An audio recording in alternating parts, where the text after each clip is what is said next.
What is up, everybody? Thursday night, 7:30. You know what time it is. We're in the pit. Josh to Mosh, and let's just get it going.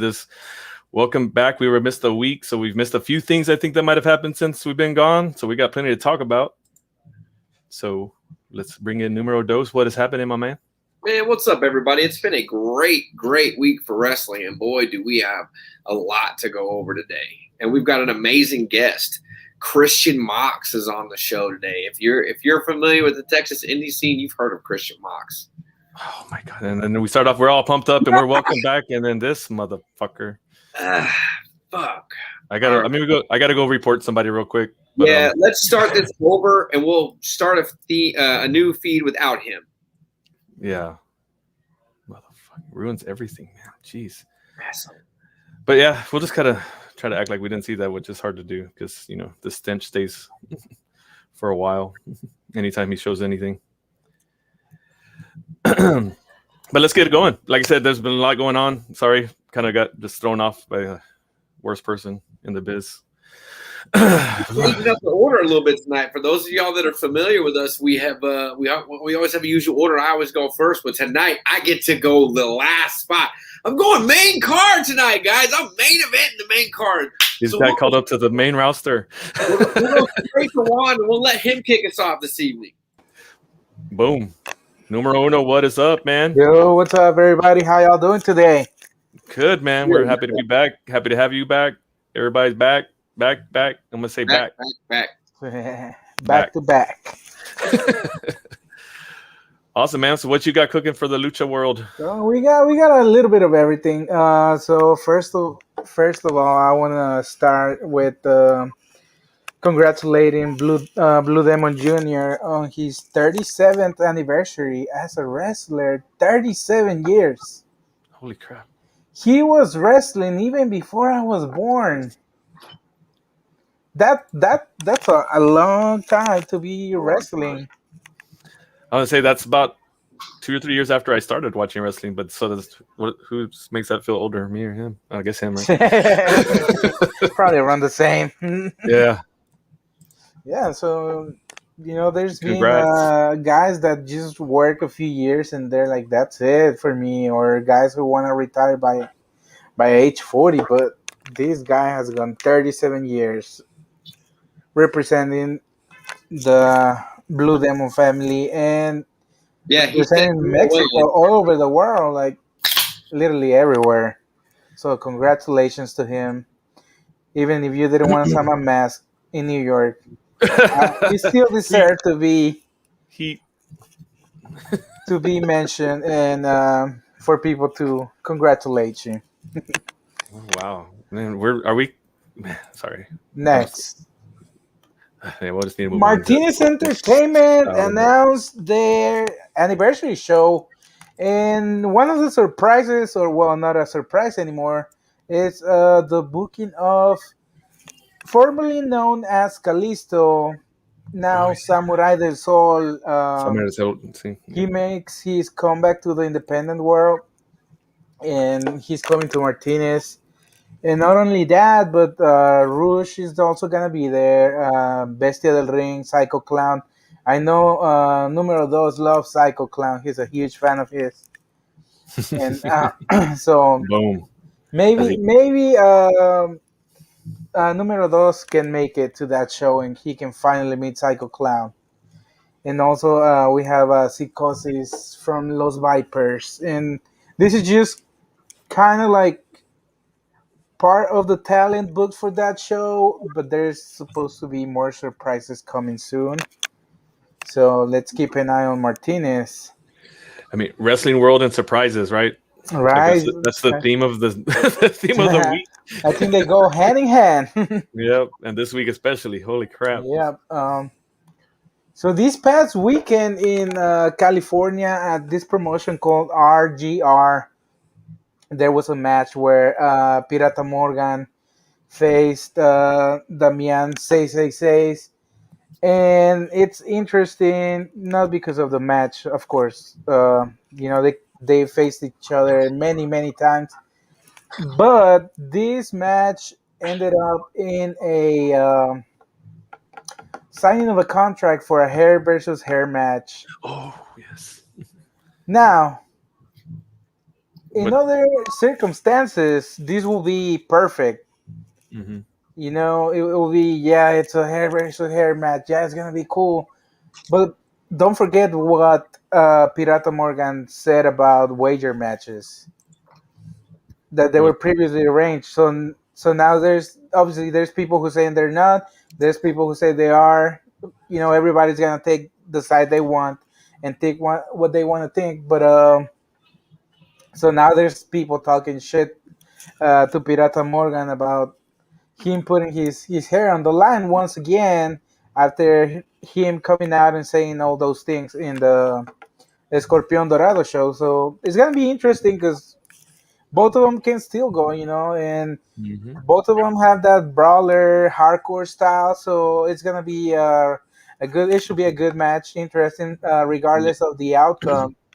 Damien 666 just won a tag title in Corpus like 2 or 3 weeks ago. Like, Yeah, yeah, they can still so go with his son Bestia. yeah, GCW, right? we might see Damien 666 ball whenever he comes next to defend his title at it's GCWA, right?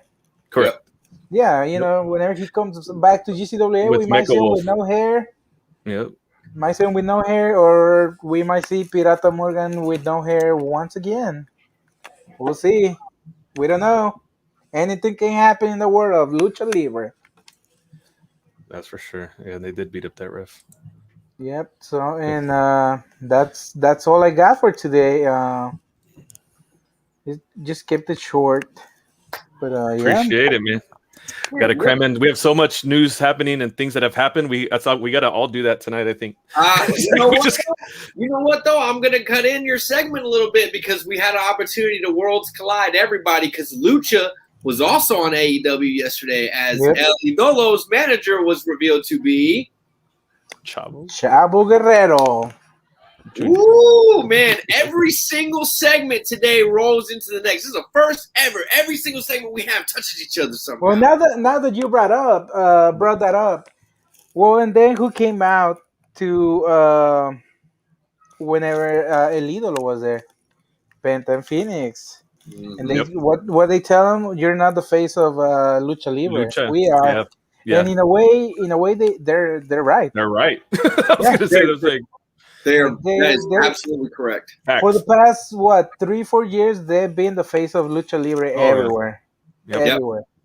100%. So that might be a good rivalry. And also going back to Kalisto, now Samurai del Sol.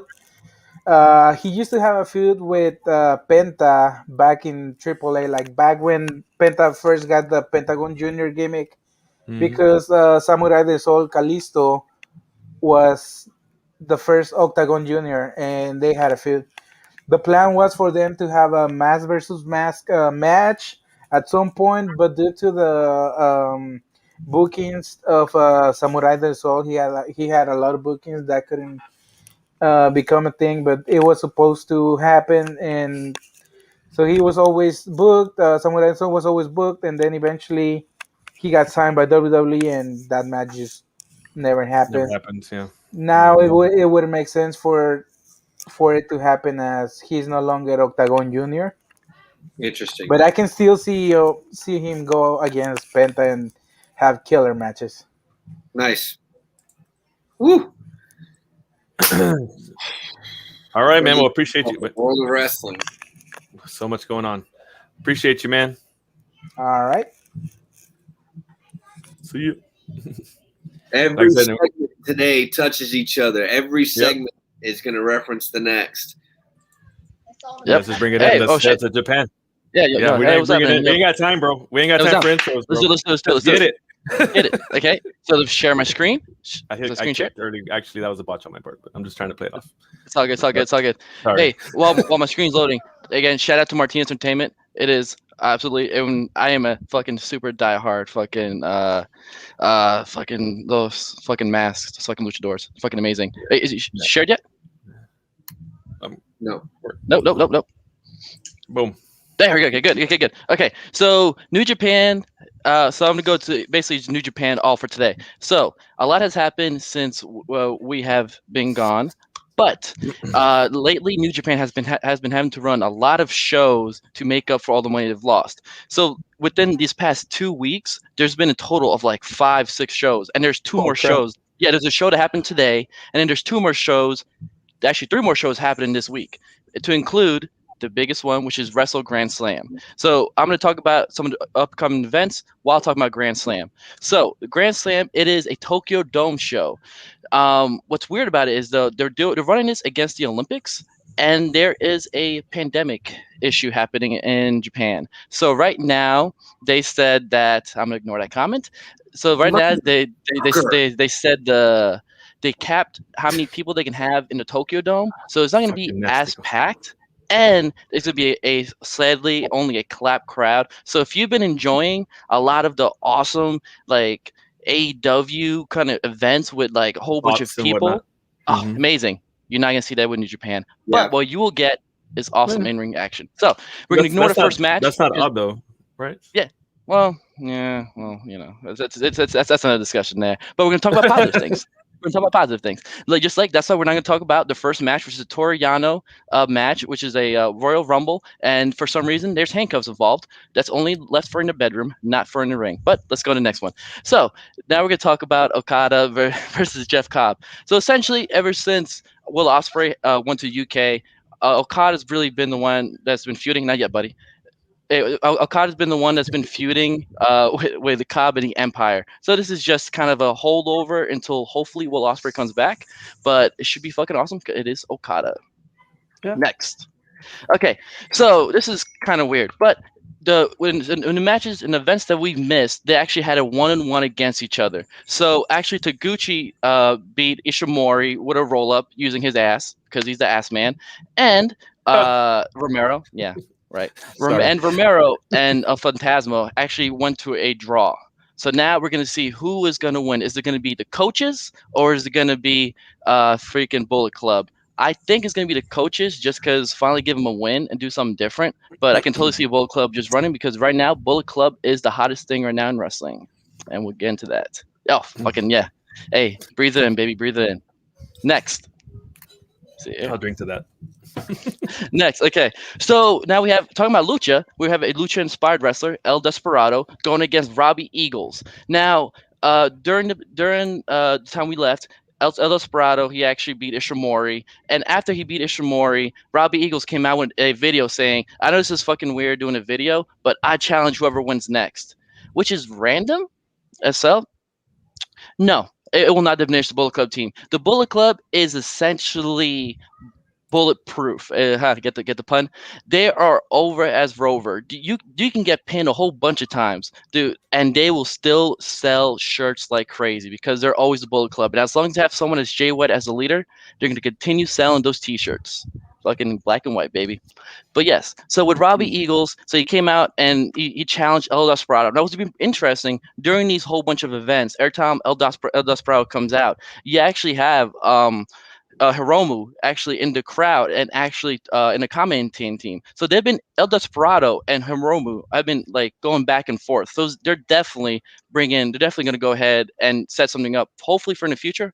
Hopefully when Hiromu is able to come back. Hopefully by Wrestle Kingdom. Okay, next. Okay, so during tragedy happened during the time we left. Taichi and Zack Sabre Jr., the Dangerous Techers, they end up losing to Naito and Sonata. Now, I will say that Naito and Sonata is a fresh team, is exactly what we've been asking for the heavyweight championship division. Really just fresh, new tag teams, and this is one of them. So what they've been having is they've been having a 1-on-1 against each other leading up to this match at Wrestle Grand Slam. Now, Taichi actually beat Naito tonight. He actually clean with no fucking mask or anything. So fucking Taichi is goddamn fucking over. Fucking love it, right? And then of course Zack Sabre Jr. and Sonata, they actually went to a draw. Oh no, they did a double pin. So of course that's what they do. And then tonight is going to be the opposite. They're going to go up against each other. I'm hoping that the Dangerous Tiger is going to win, but unfortunately, I fully expect Naito and Sonata to win. Damn it. next. Okay, so this is a tricky situation now. So Kota Ibushi was originally out for a little bit because he got the COVID shot, the second shot, and I guess he got a little bit sick. But guess what happened was while he got the shot, he actually I guess he has other symptoms, another sickness. So now he's out for pneumonia, and he's out for these next couple of shows. And what sucks is he might actually miss this main event. But there's two options. So in the show that's happening, the summer of Sapporo, I think, and Saturday you have Tanahashi, you have Evil, and you have Ishii. These three guys are not actually booked at the Grand Slam, so you have three options that you can quickly just slip in there with Shingo. I fully expect it'll be Tanahashi because Tanahashi and Shingo had an awesome match earlier this year, but they might put Evil, and I might cry because it's fucking Evil. Yeah, and that's fucking Evil. But whatever, we're gonna say positive. So that is coming Sunday, and it's gonna be an awesome match in Tokyo Dome. So this is the first show at Tokyo Dome outside of Wrestle Kingdom in a while, so it should be fun. Now we're gonna go ahead and we're gonna jump around the United States because New Japan is still doing this motherfucking thing. Right. So Impact actually had a show. Hold on, buddy. Impact actually had a show, Slammiversary over the weekend, and it was heavily New Japan inspired. So, for example, we have Juice and his brother actually showed up. Not brother by blood, but showed up to fight some random tag team. I don't know who the fuck they were, but they actually won. So, anyways, we're gonna ignore them. But most importantly, though, Jay fucking White came out at the end in front of Kenny Omega and the rest of the Bullet Club. This is fucking massive. There's been a lot of comebacks that happened this weekend. To me, this is the most significant one because right now, Bullet Club is the hottest group in the whole fucking world. And you have the former Bullet Club champion or Bullet Club leader now with the current leader. And mind you, during this whole pandemic era, Jay White and his people have been calling out these fucking elite nonsense, saying you guys aren't Bullet Club. Stop saying you're Bullet Club. You're not Bullet Club OG. Get the fuck out of here, right? Yep. So the lights went out before they could actually touch fingers, right? So Impact is happening right now, so I can spoil this. But Juice, before they could actually do anything, Juice and his boy came out and started fighting with Jay White. So whatever. But I don't know if it's tonight, or is it the next week? But a new member of Bullet Club is showing up. So hell fucking yes. I'm not gonna say who. Just tune in. It's tonight. Oh, if it is tonight, then everyone's gonna be fucking excited. But I'm not gonna. I'll talk about it next week. Yep. Next. Impact is on Thursdays now. Yeah, it's on Thursdays. Shit, don't ask me where it is. That's because AEW moved. Yeah, but it is on their website. I think. I'm pretty sure. Yeah, they jump from Tuesday to Thursday. Yeah. Sorry, but next we're gonna talk about New Japan Strong. Now because they're going to hit. No, I'm not. No spoilers. No spoilers in the pit. No spoilers in the pit. We're hell no. Kayfabe, baby. No, sir. And next, now we're talking about OG Bullet Club, fucking Machine Gun, and fucking there's a fucking douchebag over here. I forgot. I just totally flew. Oh, Twitch. Yeah, I just totally forgot his name. But they actually showed up now. And Carl. He actually showed up in New Japan Strong. So now they're both back in a New Japan ring. This is great. Now, this might lead to a little. You might see God go up against these guys. I don't know. Maybe that'll be pretty fun. So we'll see. But right now, they're in the middle of a tag team tournament. It's happening in New Japan Strong. That's happening on Fridays. Check it out. Awesome show. Not yet, buddy. Okay. Last thing. Talk about Machine Gun Kelly. Now we're gonna bounce to fucking. Hold on. AEW. Okay, so this is the match that actually got me to go to fucking AEW last week. Fucking Carl Anderson was John Moxley. All I did to see was Carl Anderson, Machine Gun, fucking pull out his old New Japan fucking gimmick and talking and promo. And I was fucking hyped. And the goddamn motherfucker put up an awesome fucking match. Unfortunately, though, he lost to John Moxley. Fuck, who's gonna beat John Moxley? Damn it, I don't fucking know. I don't know. Let's tune in maybe yesterday to fucking Lance fucking Archer, Texas own baby. Two-time IWP US heavyweight champion. Now this is awesome because this is exactly why the US belt, the IWP US belt was made. Before the pandemic, it was heavily used in Japan and all that, but it was made to be brought here in the United States to be used in different promotions, go around and represent New Japan. Fucking Lance Archer is New Japan through and through. He is great representation. They had an awesome match, and it led up to fucking Hikuleo coming out, which is pretty exciting because he's been doing a lot of stuff New Japan Strong. So now you can fully expect to see Lance Archer at least show up in New Japan Strong, right? And we don't know what else is gonna happen because now there's no fucking doors. This shit's over. There is a full AEW and fucking New Japan relationship, and I fucking love it. And Impact and NWA, it's all everywhere. All coming together, man. If only Ring of Honor could come together, man. Because speaking of lucha, I would love to see a fucking Bandito match. Oof, man. The fucking new Ring of Honor champion. Come on now. Never say never. Never say never. Exactly. So with that being said, yeah, right. With that being said, that is all I have for New Japan. Well, you were kind of leading into AEW, so we can just keep rocking into AEW. Oh, go to fucking AEW then. Let's do it. Something I want to AEW news that hit today that I just personally want to share, who's been a friend of the pit since day one of the pit, even before we had Numero Dos and the Puro Bro were part of the pit yet. The first guest I think we ever had is now All Elite. So I just wanted to take a second and give props to Thunder Rosa. On her birthday, happy birthday, and you're All Elite. What one of the hardest working women. She actually showed up at Slammiversary and wrestled. So she's an Impact, NWA, and AEW. Mission Pro had a show that day in Florida. The same day she showed up in Impact to wrestle, and then went back to Florida that night. Wow. And she was there in the morning in Florida, flew to the Impact, wrestled, got back on a plane, and flew back in the same day. And knocked that hustle, man. That's beautiful. Yeah, so she deserves it, man. So props to La Mera Mera, as she calls herself, Thunder Rosa. Yeah. Had to. So then we can talk a little bit more about AEW. And yes, for sure. So maybe we should start backwards, right? So because let's start with the US title, right? Because see what I'm doing. Sure. See what I'm doing. Sure. Yeah. So I'm trying to think what happened. Oh yeah, freaking what happened before? Shit, I don't even fucking remember now. I'm blanking out because there's only one thing I remember. Well, we can. Nick Gage. Let's fucking talk about Nick Gage.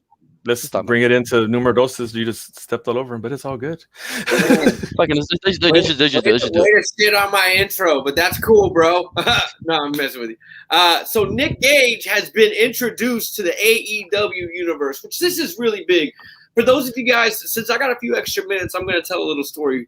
For those of you guys that don't know, the deathmatch world has been on a tear. You guys know that I've been pushing that forever. Deathmatch was one of the few wrestlings that ran during the pandemic, and it got really hot and heavy. We saw Matt Tremont retire, and if you remember back last year, Cody Rhodes was doing the Open Invitational, and there was a big Twitter hashtag and a big online effort to get Matt Tremont versus Cody Rhodes, and it never happened. Well, we recently seen Nick Gage be introduced to the wrestling world at large in the Dark Side of the Ring episode that was about him. And one thing that I will lead with is that Nick Gage is honestly – yeah, you're good, man. Honestly, Nick Gage is one of the hardest working individuals in the deathmatch world. You're talking about – Juan talked about Blue Demon Jr. wrestling for 37 years. Like, Nick Gage is, like, pretty close. And in the deathmatch world, he's probably done more than 37 years worth of damage to himself. You're talking about a guy that was in the deathmatch world in the early 2000s, one of the OGs of CZW, Hate Club, all that good stuff. This guy died for a long time. He was dead for 8 minutes. That's the thing. Nick Gage. But he has two separate careers. Nick Gage in a TOD match was actually cut really bad in an artery, and he had to be life-flighted out. He was pronounced dead for 8 minutes. Nick Gage robbed a bank with no mask on back in the day because he needed some help financially. Like, Nick Gage has done it all, man. And he's highly respected in the deathmatch community. You're talking about a guy that comes out and he runs through his crowd of fans. Like, he gets rowdy with people and he works in the ring. He's a good, hard worker. There's no reason for this guy not to be in AEW. I think it's really smart. It helps tell a story. It helps pluck one of the baddest motherfuckers of a genre of wrestling out of that genre and put him in AEW, which not to kind of make it about the indie scene, but it's kind of similar to what we were talking about with Aaron Mercer a while back, running through his heavy metal storyline. Like, I've got to go through everybody in their own type of way, and he went through Ruben Deathmatch, and so it's the same principle. So now Jericho is going to be facing Nick Gage. Labor number 2 for the Labor number 2. We don't know if it's going to be a death match, but it's definitely going to be a hardcore match. It's going to be something like Nicky doesn't play around. He already pulled out the pizza cutter, so already showed off the pizza cutter. He's already ready to go with it. We just saw that up in close and personal at Loco a few weeks ago. Yeah, we did. Yeah. And the other big news for us that doesn't really tie in is what's happening this weekend. GCW is having their homecoming pay-per-view, which is a 2-day pay-per-view. And day one has been something they've been working on. It's Matt Cardona versus Nick Gage. And if you haven't been following this on social media, this shit has been hilarious.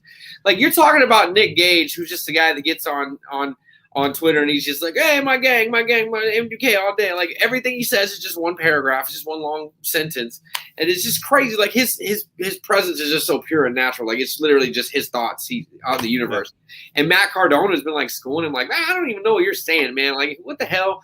Matt Cardona showed up to one of Nick Gage's shows, tried to attack him. Nick Gage showed up to a toy convention to attack Matt Cardona. Like, this has been a thing. Like, and Matt Cardona steps in to face Nick Gage in the GCW World Championship at Homecoming. There's definitely going to be some tubes.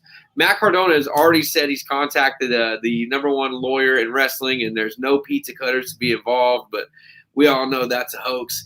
Anyway, like, the pit just really wants to really give a shout out to Nick Gage for everything that he's doing. El Rayo, you need to get your shit together. If I catch you one more time turn your back on your brother, I'm going to come over there and deal with that shit myself. Now, you get right, El Rayo, or you come in the pit and you answer for the shit you're doing. Love you, buddy. But anyway, Gage, he's absolutely taken over the deathmatch world, and now he's starting to really show the wrestling world it's about. And I love that the wrestling world is kind of starting to accept Nick Gage. Like, I won't shit on it. Like a lot of people really expected me to do, reaching out to me, and everybody's like, "What do you think?" Yeah. My thing is this: Jericho's got a serious thing about his hair. He does not like my shit's falling out, and Jericho's shit's falling out too. But Jericho tries really hard to hide it. And my prediction is Nikki's yanking that wig off. Like, Jericho's gonna lose his hairpiece that he's got glued to his head, because that's just the way deathmatch goes. It's quick, it's fast. And I just don't think that Nick Gage is going to give a shit about keeping it on. So good luck. We might get a bald Jericho next week. We're going to get a bloody Jericho, but we might get a bald one too. I'm more concerned about Matt Cardona. The things that Nick Gage has said he's going to do to him. You know what's crazy? Matt Cardona is stepping into GCW territory. Crazy. Matt Cardona is fighting. There's going to be tarps glued to the floor. There's already the headline on this card already. So it's just crazy opportunity for Cardona. But at the same time, like, if you don't step into this match and go hard, a lot of people are going to talk shit about you, because he's really hyped up that he's going in there and he's going to take. He's really trolled the GCW fans, calling him like the GCW universe, like the WWE universe. Yeah. I knew a thing or two about he. It's been real good, brilliant shit. Also, there's been some Impact left over. They were talking about GCW. Sami Callihan and Kenny Omega took each other on a hardcore match, and there's been some whispers in the wind that Kenny Omega and Brett Lauderdale have been talking shit a little bit in there. We may see Kenny Omega at GCW. Now that we know the forbidden door is open, AEW had Nick Gage on the card the other night, so there's no reason that Brett Lauderdale calling Kenny Omega out couldn't result into something. We saw Brett Lauderdale come down to Houston at the drop of a whim and take on Loco Wrestling. Nothing's out of the question here. The forbidden door is open. Hell yeah. And and you saw what Kenny and Sami Callihan did. That was a pretty rough match, man. Like, that was like, for an Impact match, that was pretty rough. Sami brings it. Hardcore match. It was definitely hardcore. Match. We're not trying to say it's a death match for sure, but it was definitely a hardcore match. No, there's actually a lot of respect around a hardcore match that produces blood like that. Like, honestly, like, that was a good hardcore match. When you talk about a hardcore match, Sami Callihan knows exactly what he's doing, man. Oh yeah, but for Kenny, that's what I'm kind of trying to say too. But like, the thought of Kenny doing GCW, it's not that far away from what he just did in Impact. Really not that far. There's a lot of guys in GCW that could keep up with Kenny Omega for 20 minutes. Yeah, and I'm a big mark for Kenny Omega, so like, I think he could do a great 20, 30 minutes with anybody, but like epic main event level with a lot of guys in GCW for sure. Yeah. Like for sure. Especially considering all the talent that's swimming around in the open market right now because of WWE releases and whatnot. Yeah. And, things are getting really interesting now that everybody's back on the road. So the wrestling world is it's different. It's different. Like, it's not like it was 3 months ago. And if you really look at this, and not to take away from Mox, but Mox is a pretty good example as we bring him in. You're talking about a world of wrestling that reached out and scooped up all the Texas talent, and Texas had a chapter 2 and, well, probably chapter 20 in the long history. A new chapter of guys ready to step up, and guys like Mox are already and on the scene.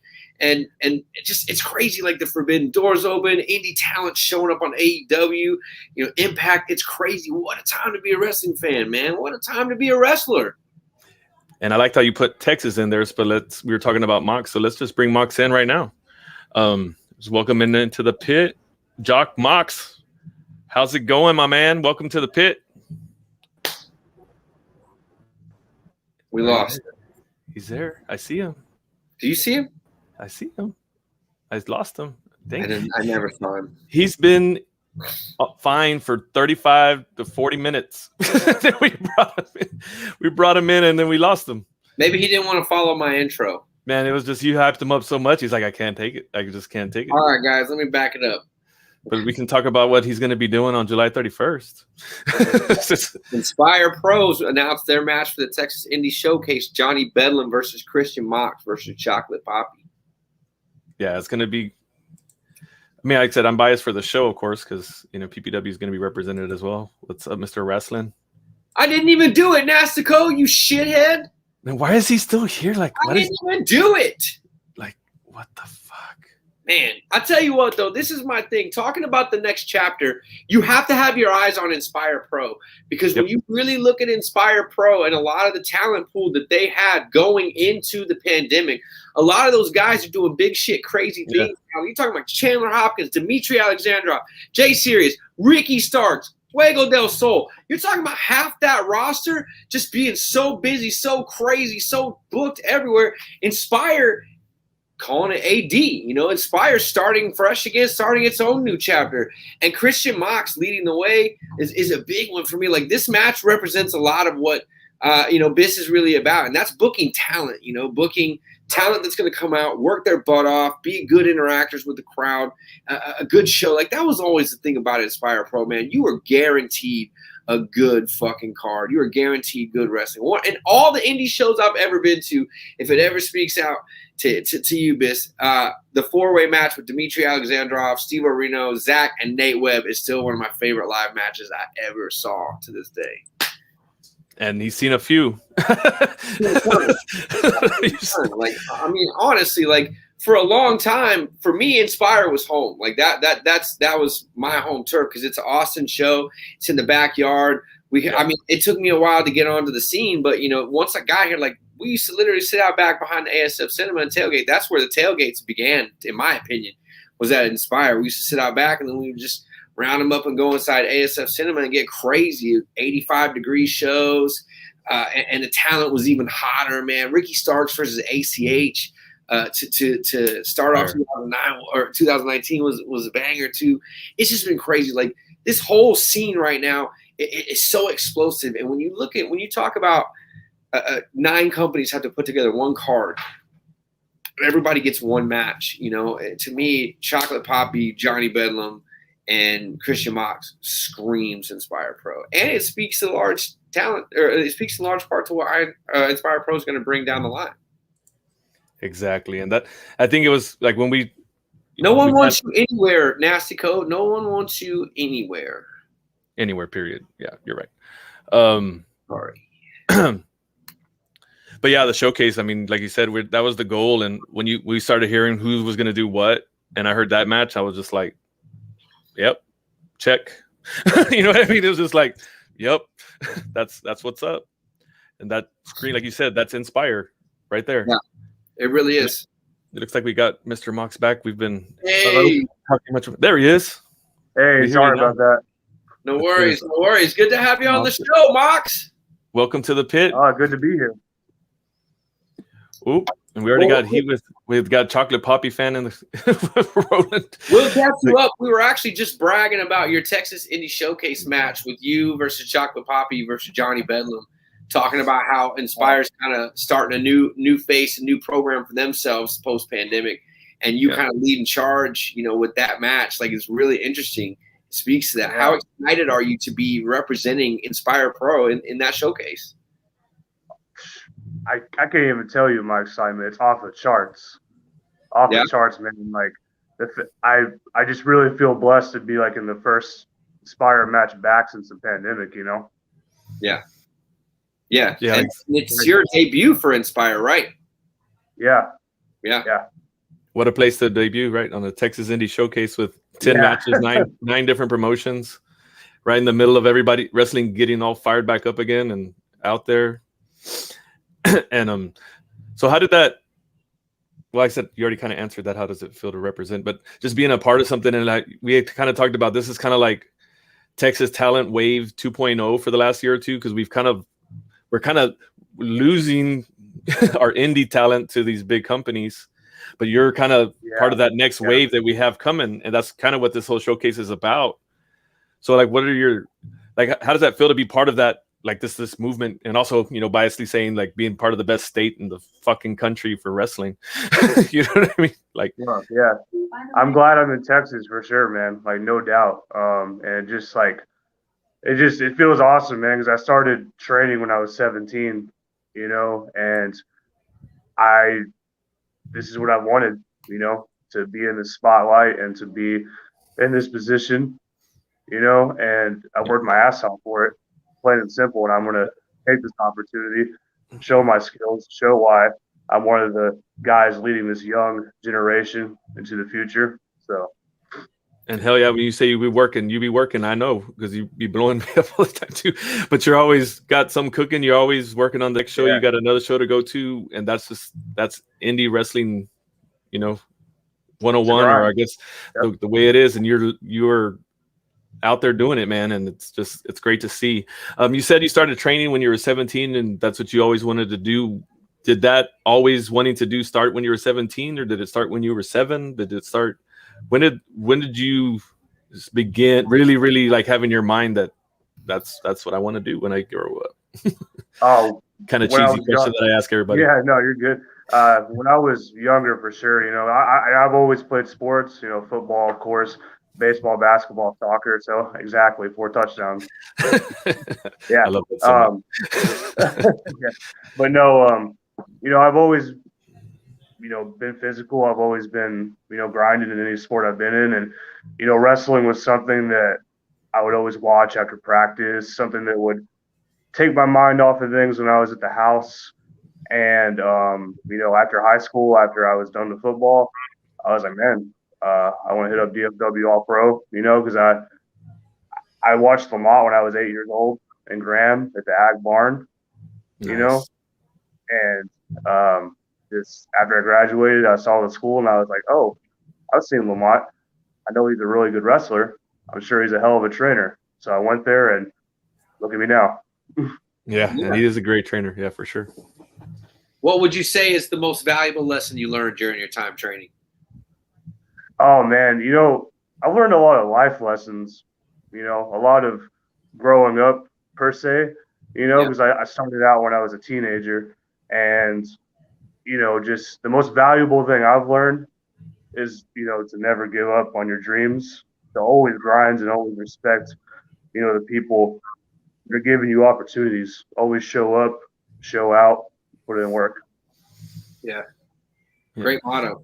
And doing those extra things, because like, everybody you see posters where the guy's going to be at this show, and the poster's this guy's going to, this match is going to happen, but not a lot of people do the promos. They don't do the extra stuff, that you do.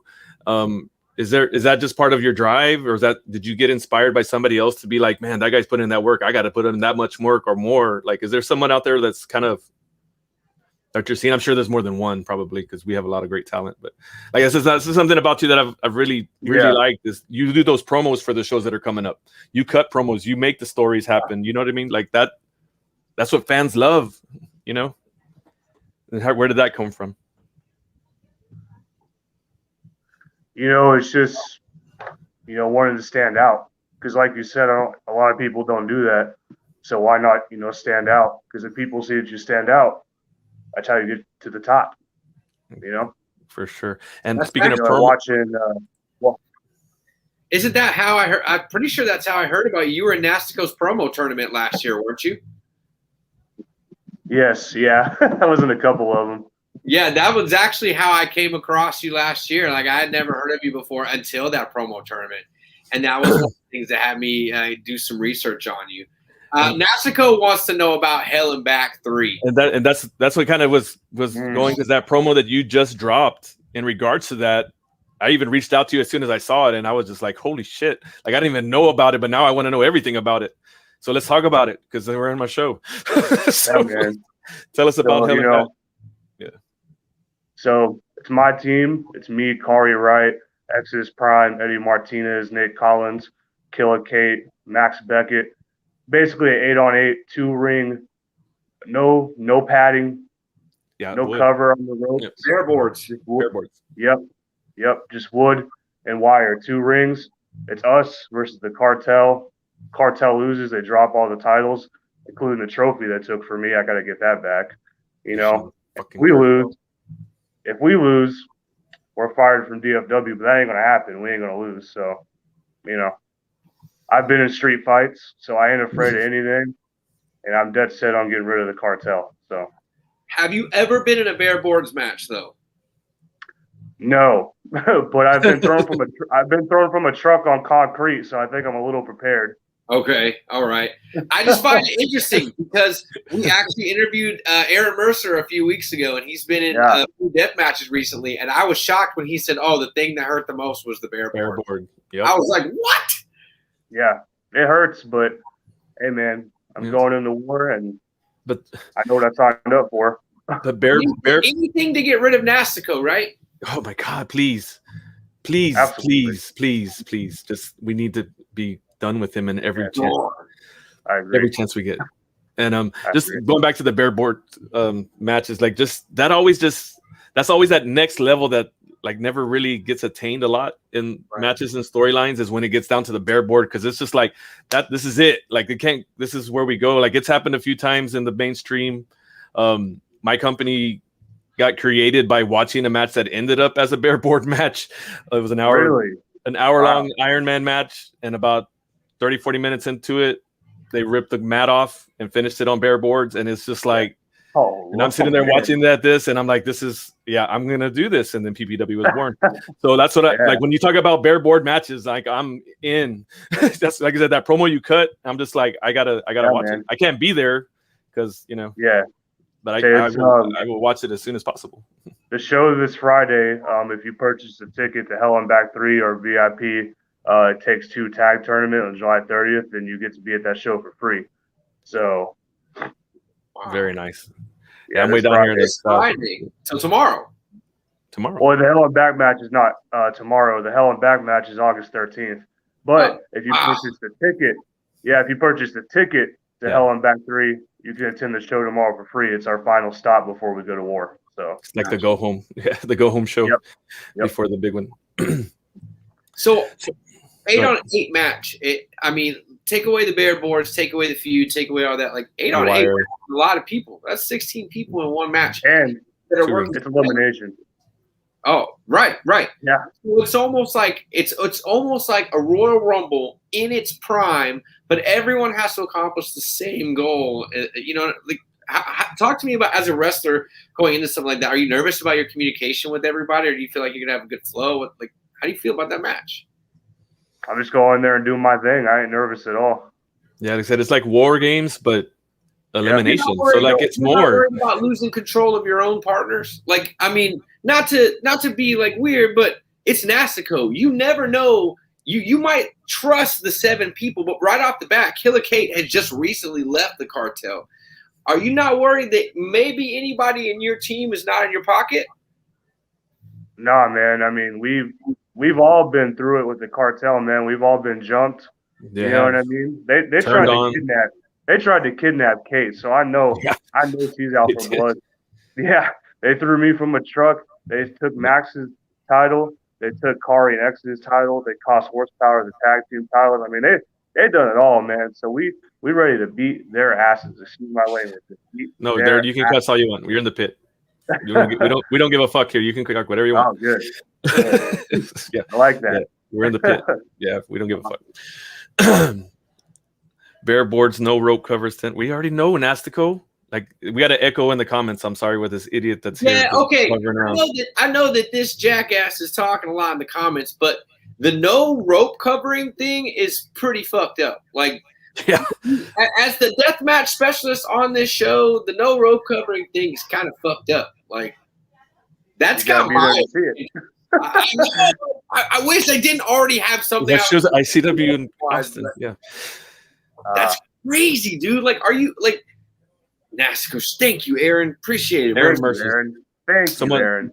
Someone else that shares the hatred for the fucking worthless Nastico.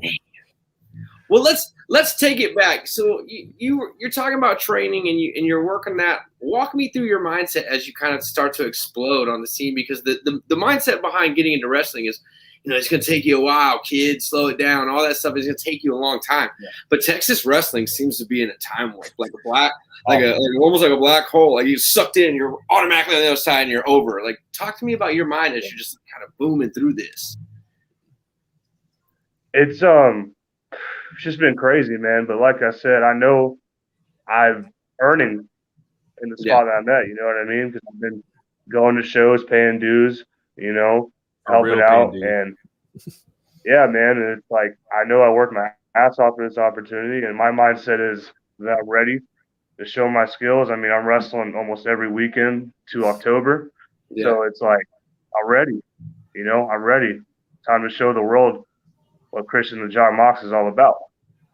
Hell yeah. Oh, yeah.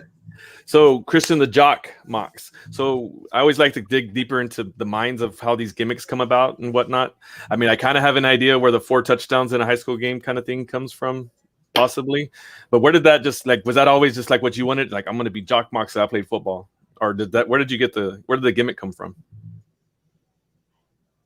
I mean, it just ties into, my football career in high school. I played running back, fullback, middle linebacker, touchdown scorer, machine. So it just ties in with me. It ties into my passion of wrestling, and that's how I came about. So then, like I said, back to the beginning of when you were wanting to be a wrestler and who might have inspired you. As far as your style, especially like lately, there's not a lot of big names that wrestle the way you do. Is there anyone that you kind of like try to follow their style? Kind of like, because you got that. You're not doing. I mean, I know you can do moonsault, I believe, and I think I've seen the video of it and things like that, but that's not really. Yeah, you've got a stick drop kick. Yeah, but your style, I mean, you're more of a power style wrestler, and there's not a lot of those around. Did you ever feel like that might be? Is that like an opportunity that you saw, or is that something that you saw somebody that was that way that was successful and wanted to mimic as well, or you're just rocking your own world? Well, I'll tell you, a guy that, I started watching a lot as I got more into wrestling when I was a teenager. When I was little, I was all about Goldberg, you know what I mean? All about Goldberg. Former football player as well. I was going to say, that makes sense. Yep. Exactly. So what pushes you to this point? I hear you. I'm sorry. What pushes you to this point where you come in and say, I want to be the jock, I want to be the big guy, but I also want to have this badass drop kick and this huge moonsault? Like, that's not something big guys normally do. No, well, yeah. I mean, we saw Goldberg do a backflip in his first match or whatever, but yeah, he ain't doing moonsaults and drop kicks and shit. He's doing savant kicks and slamming people. Yeah, well, I'll tell you one guy that, like I said, that I started watching more as I was a teenager and study a lot now is Samoa Joe, man. I freaking love Samoa Joe. One of the best. So that's kind of a guy I takes inspiration off of while trying to mix it in with the old school, like Terry Gordy, who I get told I look like all the time, and Dr. Death Steve Williams. That's what I was going to say. That's exactly who I was going to say, Dr. Death Steve Williams. That's exactly right. Hell yeah. I loved watching them when I was a kid. Like that Terry Gordy Freebirds. I mean, you're up there. Yeah, man. Where that was all at, where they owned the area. That's awesome. Yeah. Sorry, I just. Yeah, I mean, I very rarely pop during a talent interview, but I just did right there. Well, me and Miranda are like close too. You know what I mean? We talk about that stuff all the time. It's funny story actually. I was at the SWE tapings. I've never met her in person before. You know, she came up to me and she's like, "Christian, why do you look so much like my dad?" And then we just clicked right there. So. Wow. Hard to argue with her opinion of what you look like, right? Yeah, real shit. And that's a crazy good talent pool to be put in with. I mean, you're talking about hoss fights that you're going to get into. Even when you blow up in US wise, you've got a lot of guys you could look to have those big fights. Oh, like yeah. I mean, just like guys like O'Shea Edwards, Calvin Tankman, freaking Chris Dickinson. Like I could see you taking it to town with some of those dudes. Mm-hmm. All day. I got confidence in my ability to be in the ring with him. It's just a matter of time. So are you one of those that just, take them as they come, or do you have like some people have lists, some people make jokes of lists. Do you have a list of 5 or 10 people that you're just like, man, I can't wait to work those guys? Like I'm sure some of the names that Numero Dos just said, and I got a couple in my head too, but like kind of hear what you got to say. Yeah, there's a couple, man, that come off to my mind right off the bat. Moonshine Mantell. I've worked him a little bit, but never in a singles match. Yeah, tag. Izzy James for sure. I love Izzy James, and I want to work him like my Shark-in-law. Yep, that's yeah, hell yeah. I want to work. I want to work Rodney Mack for sure. The Red Dog. Yeah, man. So, and definitely, I'm trying to think. And Chris Dickinson, Thomas Shire. Tommy Shire would be a killer match. Mox versus Shire is something I would drive 3 hours to watch. Oh, all right. That's I'll crazy. tell that to people. He's gonna hold you to that. I mean, honestly, the thing about wrestling is like it's become so like, and not to sound like one of those guys, but like it really has become a lot of flippy, high stakes type of wrestling lately. So like that kind of hoss fight, big boy, like belly to belly suplex, like all that shit all day long has really kind of fallen back. So that hybrid style that you have of like, yeah, I'm a big guy, but I'll also jump off some shit if you want me to. Like that type of thing makes Mox the all around character. Like you've got to be really working your ass off to develop that type of shit, Yeah, man. I mean, every Tuesday and Thursday I drive 2 hours of training, right? And I'm there for 4 or 5 hours. You know what I mean? I'm like always the last one to leave because I want it, man. I want it. I want to be on AEW, MLW, NWA, WWE, New Japan. Doesn't matter. I want to be there. Oh yeah. Yeah. And you work as hard as hard as you can work. I mean, yeah. I was going to say something else, but I'm not going to go there. I was going to bring something else, but we're not going to talk about that. I have a question for you that I love to ask.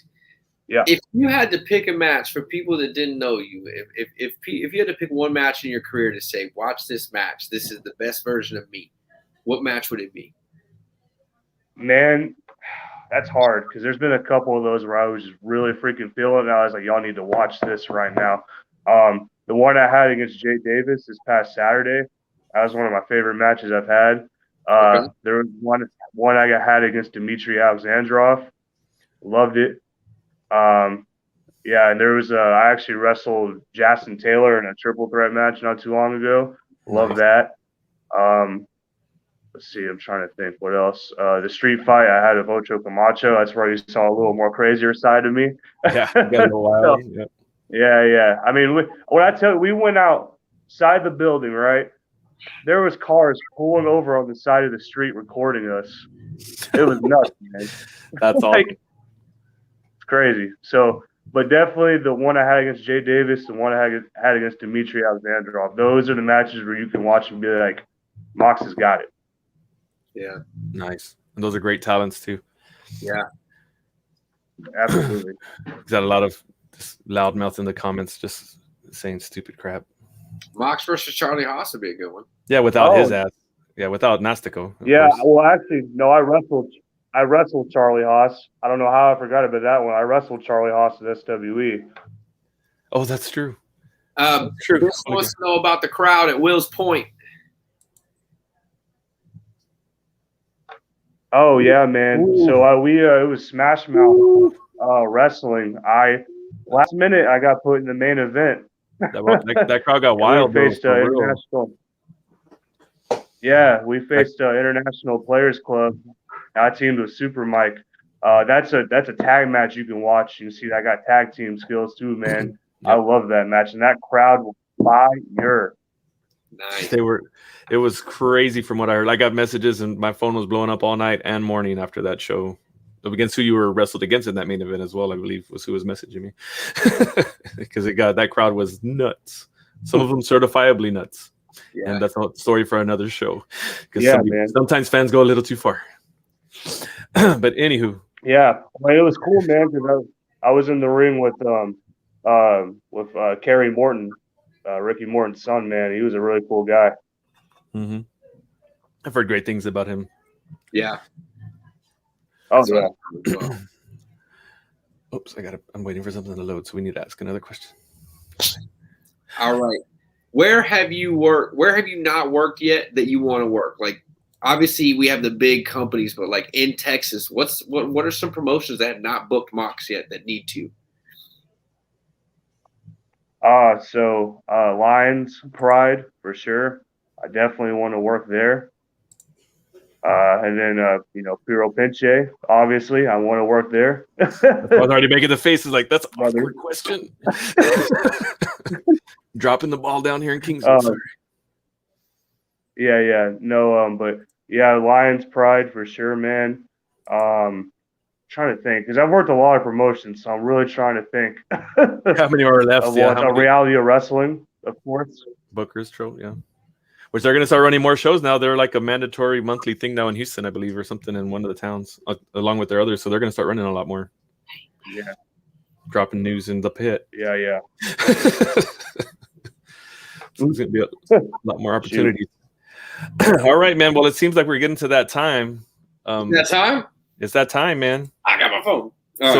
So what we do here in the pit, Jock Mox, we have a go home segment with every talent that we've had in here with our interview. Me and Numero Dos, we do like 20 questions, rapid fire back and forth. Usually have nothing to do with wrestling. It's just a fun way to end the. Okay. They're usually set up for quick answers. We say like 5 seconds, but it's like a 5 second AEW count. So it could be forever. Because, they don't count higher than 5 at AEW. But so at this time, we asked the question, Christian Jock Mox, are you ready to go home? Yep. All right, let's do it. Mox, how far can you throw a football? 100 yards, baby. All right. What is the least sexy name? Craig. How many cans of SpaghettiOs could you eat in one sitting if your life depended on it? Probably 10 to 15, honestly. Nice. In 40 years, what will people be nostalgic about? Oh, I can't even answer that question, honestly. I can't even think of the future that far ahead. A ways away. All right. Yeah, where in the world is Carmen Sandiego? California. Probably. Toilet paper, over or under? Under, I guess. What is your favorite color? Blue. One victory for me. We'll see how that goes at the end. In one sentence, how would you sum up the internet? Awesome, because it gets your name out there. Okay. All right. I like it. This one's an interesting question. When you put your shoes on in the morning, your socks and shoes, do you put them on sock, shoe, or sock, shoe, shoe? Sock, shoe, for sure. Okay, cool. I'm waiting for someone to. I'm starting to feel like I'm a weirdo because everyone says sock, shoe, but I'm a sock, shoe guy. I'm waiting for someone to do the white shirt. Yeah, I can't do that. Where he puts them both on at the same time. But anyway, what mythical creature would improve the world the most if it actually existed? A unicorn, I guess. Make people happier, probably. iPhone or Android? Yep. iPhone. What would be the creepiest thing you could say while passing a stranger in the street? Hello, sexy. That's pretty creepy. That is really creepy. Yeah, pretty creepy. Yeah. Would you punch a puppy for $1 million? No. I love Good. puppies. I couldn't Good. do that. Yeah, I couldn't either. Oh, I was just like, oh, it's a good awkward if he says yes. You're a mad scientist. What experiment would you run if money and ethics weren't an issue? Oh man, you stumped me on that one. Honestly, I don't know. I guess I don't know. oh, I I don't know question. on that one, to be Good honest. questions tonight, Josh. Try, man. What's I had to dig deep. Yeah, for real. I had to dig deep for Mox, man. I had to dig deep. what's the first You sure what's did. the first concert you ever went to? The first concert I ever went to, Yeah. it was Philip. Okay. If Texas was represented by food, what food would it be?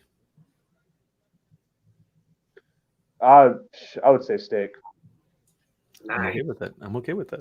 I would say taco, but that's just mine. That's not, nobody asked me. Fair enough. What do you order at a coffee shop? Well, I actually don't drink coffee, so nothing. Okay. That's an answer. If you had a robot for the entire day, what would you have it do for you? Everything. My laundry, my chores. Chores. There we go. Sweet. Yep. In your own personal hell, what do you have to eat for dinner every single night? Oh man, definitely salmon. Salmon. Hmm. All right. Well, I think I know this one. I think I know what Mox is going to answer. I got my fingers crossed. So 19 of the 20 questions are always random, but the 20th question is always the same. We ask the final question to every single talent. None of the other are right or wrong except for this one. There is a right or a wrong answer, which me and Numero Dos disagree on, as you can tell by our graphic. Christian, the Jock Mox. Do pineapples go on pizza? Yes. I told you. I knew it. I'm so sorry. I didn't mean to disappoint you there. Man, don't worry. Don't worry. Other people have answered that, and he loves everybody. He has a chicken nugget and mac and cheese palate. Oh, I thought I had this one for sure. No, I had no doubt in my mind. I would have bet money today. I'm glad I didn't. I've been losing a lot of bets lately anyway. You know why? It's because Mox is a jock. And what do jocks need? Lots of fucking protein, carbs, all that shit. You take a pizza and put a ton of shit on it, man. They love that shit. Pineapple and pizza is good, bro. There's so many other things you can put on a pizza. Oh, yeah. Pineapple. Man, So many other things. Gosh, don't worry. We'll get you a cheese pizza for dinner. Don't worry, buddy. I don't need cheese. I need everything but pineapple.